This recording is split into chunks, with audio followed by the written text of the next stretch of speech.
ኣብዚ ቤት ማሰርቲ እንተ በሊዕካ ትነብር እንተ ዘይበሊዕካ ድማ ትሞት እቲ ምግቢ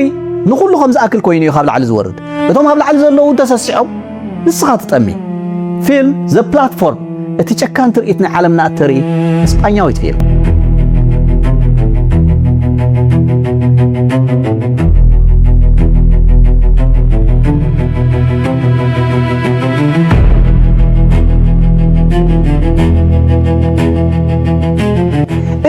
ፒት ዝተባሃለ ምስጢራዊ ቤት ማሰርቲ ከም ተራ ገዛ ጎድን ጎድን ዝተሰርሐ ዘይኮነስ ከም ዓቢ ህንፃ ታወር ደርቢ ኣብ ልዕሊ ደርቢ ዝተሰርሐ እዩ ብቨርቲካል ሰልፍ ማናጅመንት ሰንተር ምሕደራ እዩ ዝካየድ እዚ ማለት ሰባት ባዕሎም ንባዕሎም ክመሓደሩን ክመቃቀሉን ንምፍታን ዝተገብረ ጨካን ፈተና እዩ ወይ ሶሻል ኤክስፐሪመንት እዩ ኣብ መወሰከፍ ደርቢ ድማ ክልተ ሰባት ይነብሩ ወይ ይእሰሩ ኣብ መወዳእታ ወርሒ እቲ ስርዓት ንኩሎም እሱራት ብጋዛ ደንዚዙ دربهم بهوري غيره حدا سبلومي أم مبل شاتشاي دربي زنبرة صباح أم مبل كتاني تدرب خون خالي نقولهم سوات كأكل زغل ما يقول لهم إتماجبي أم نوسكف دربي نحسب دقائق دو مسبلة توم أسرات زدلي ويولعوا تترفهم دما نتحتيهم زلوا يورد بس متى نتماجبي إنه ورد خير كله إنه واحد خير እቶም ኣብ ታሕቲ ዘለዉ ንኣብነት ለቨል 150 ዘለዉ ሰባት ድማ ባዶ ሸሓኒ ዝበፅሖም ስለዚ እቶም ኣብ ላዕሊ ዘለዉ ምግቢ ጥራይ ዘይኮነስ ነቲ ተስፋውን እዮም ዝበልዕዎ እቶም ኣብ ታሕቲ ዘለዉ ንኽነብሩ ዝገብርዎ ጭካነ ድማ ኣእምሮኻ ዘናውፅ እዩ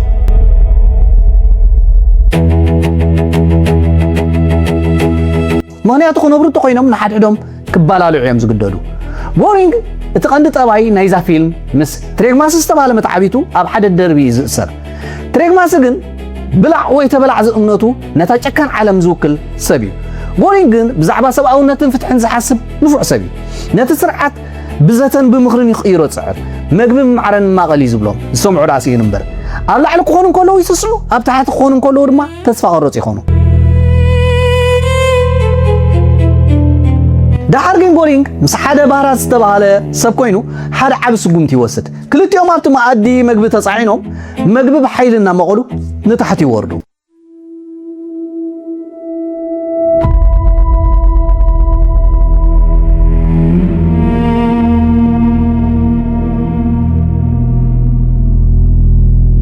علامهم حدا من الاغتينات طلع له سرعة من الأخي نيرو أبتي أزيد تحت واي دربي لبل 333 جن بورينج حنتني اشتي قلعة حبي أيركب أبتي بيت مأسرتي قلعة السراي فكرني اتصرع عندما أبزي بيت مأسرتي قلعة يلني ليز عمل بورينج ساعة ما كلت تميت الموتن جناب هوت من اللوات زعابي من الأخت مهاني زردا إذا قلعة أبتي أزي تحت واي دربي بهوت مسنحة اتزعابي سعرت ده تسعدي بورينج معلو أبتي حتى تريفو دما نتقلعة أبتي ما أدت سعين ونابل علي السدا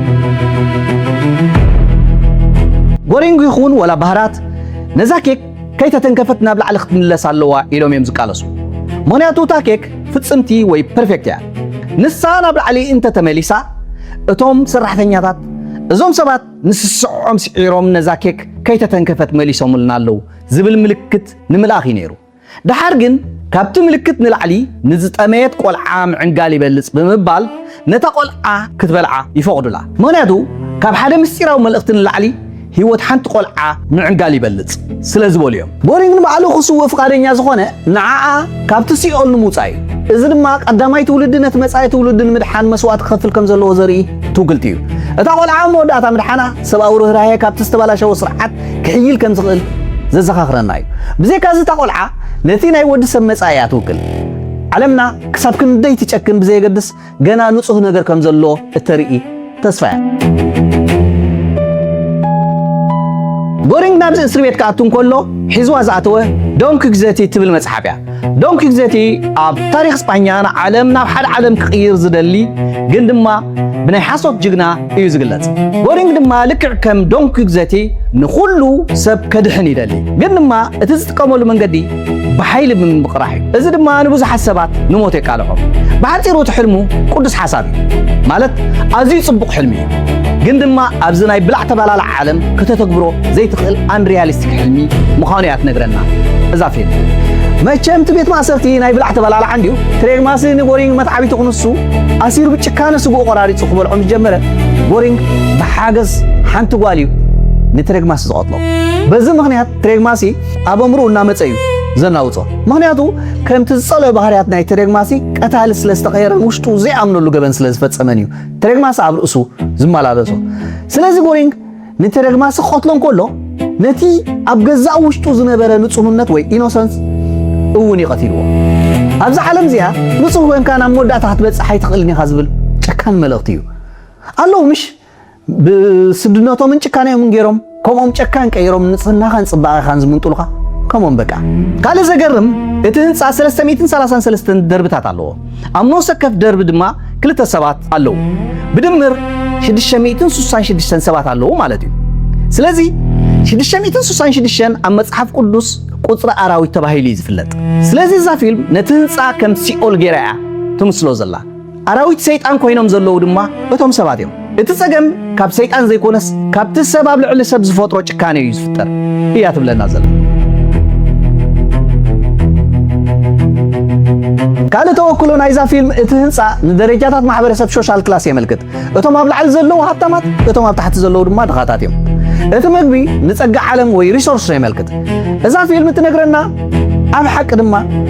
ፀገም ዓለምና ምስኣን ሃብቲ ዘይኮነስ ምስኣን ስነ ምግባር እዩ እወ እቲ ኣብ ውሽጥና ዘሎ ሙስሊምነትን ስስዐን እዩ ናብ ዝውዲቕና እያ ትብለና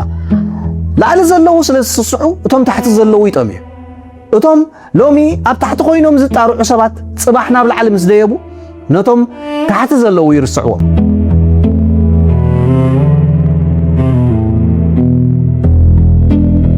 እዚ ኣይ ሞግሪ ዝተባህለ ሰበይቲ ራምሲስ ካልኣይ ዝተባህለ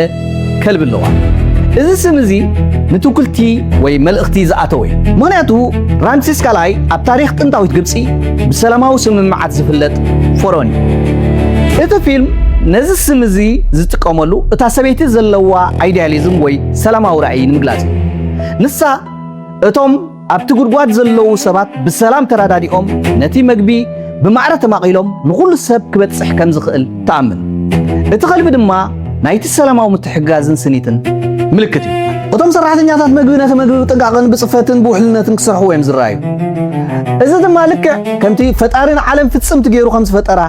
ዘመልክት እዩ ሃይማኖታዊ መጽሓፍቲ እውን ፈጣሪ ንኹሉ ፍጡር ዝኣክል ጸጋ ኣዳልዩ እዮም ዝብሉና ወዲ ሰብ ግን ዘሎ ጸጋታት ውሑድ ኢሉ ስለ ዝኣምን ብስስዐና ሓድሕዱ ይባላላ እዚ ዘርእየና ዓለም ንኹሉ ሰብ ዝኣክል ሃብቲ እንከለዋ ንስስዕ ሓደ ሰብ ግን ዘይተኣክል ምዃና እዩ ስለዚ ጥሜት ናይ ተፈጥሮ ጸገም ዘይኮነስ ናይ ስነ ምግባር ውድቀት እዩ እያ ትብለና ብዘይካዚ እዛ ፊልም ንዲሞክራሲ ቅዋም ሃይማኖት ዝብሉ ኣምራት እውን ተላግጸሎም እያ ምክንያቱ እዞም ኩሎም ኣብ ቅድሚ ጥሜት ዋጋ ይብሎም እያ ትብለካ ብሓፂሩ ዘ ፕላትፎርም ፊልም ጥራይ ዘይኮነሲ ናይ ፖለቲካዊ ውድቀትና መስትያት እያ ንኣብነት ኢሞግሪ እታ ሰበይቲ ነቶም ኣብ ታሕቲ ዘለዉ ሰባት በጃኹም እኹል ጥራይ ብልዑ ንታሕቲ ዘለዉ ድማ ይሕልፉ ኢላ ብሰላማዊ መንገዲ ብሓውሲ ዲሞክራሲያዊ ዘተ ብዝመስል ክተእምኖም እያ ትፅዕር እቶም ኣብ ታሕቲ ዘለዉ ሰባት ኣይሰምዕዋን ምክንያቱ ዲሞክራሲ ኣብ መንጎ ጥሙያትን ጽግባትን ክሰርሕ ኣይክእልን እዩ ዝብል እዩ ናይዛ ፊልም መልእኽቲ ሃይማኖቱን ብዛዕባ ሓድሕድ ፍቕሪ ይሰብኽ ስለዚ ድማ ጎሪንግ ክሳብ ታሕቲ ብምውራድ ህይወት ሰባት ከድሕን ብፍቕሪ ተኻፊሎም ክበልዑን ይፅዕር ኣብ ግብሪ ድማ እቶም ሰባት ንሓድሕዶም ይጨኻኸኑን ይባላልዑ ነቲ ብፍቕሪ ከከፋፍሎም ዝወረደ ጎሪንጉን ከይተረፈ ንባዕሉ ቀታሊ ይቕይርዎ ኣብ ሓደ ትርኢት እውን እቲ ሓላፊ ኣብታ ቤት ምግቢ ሓንቲ ፀጉሪ ረኺቡ ንኹሎም ሰራሕተኛታት ክዋርዶም ኢና ንሪኦም እቲ ዓብ ተገራጫውነት ድማ ኣብዚ እዩ ዘሎ ኣብቲ መኣዲ ንእሽቶ ርስሓት ፀጉሪ ክትህሉ ዘይፍቅድ ክንሱ ኣብ ታሕቲ ሰባት ክባላልዑን ክከታተሉን ከለዉ ግን ግዲ ዘይሂቦ እዚ ድማ እቲ ስርዓት ንንእሽቶ ሕጊ የኽብር ንሰብኣውነት ግን ይርስዕ ዝብል ዓብይ ነቕፌታ ንቕዋማዊ ስርዓት እዩ ብሓፂሩ እዛ ፊልም ወዲ ሰብ ዲሞክራሲ ሃይማኖት ወይ ሕጊ ጥራይ ኣይኮነን ዘድልዮ ንጹህ ሰብኣዊ ርህራሄ እዩ ዘድልዮ እያ ትብለና ከምዚኦም ዝኣመሰሉ መሰጥቲ ፊልምታትን ትንታነኦምን ንምርኣይ ሳብስክራይብ ፈለውን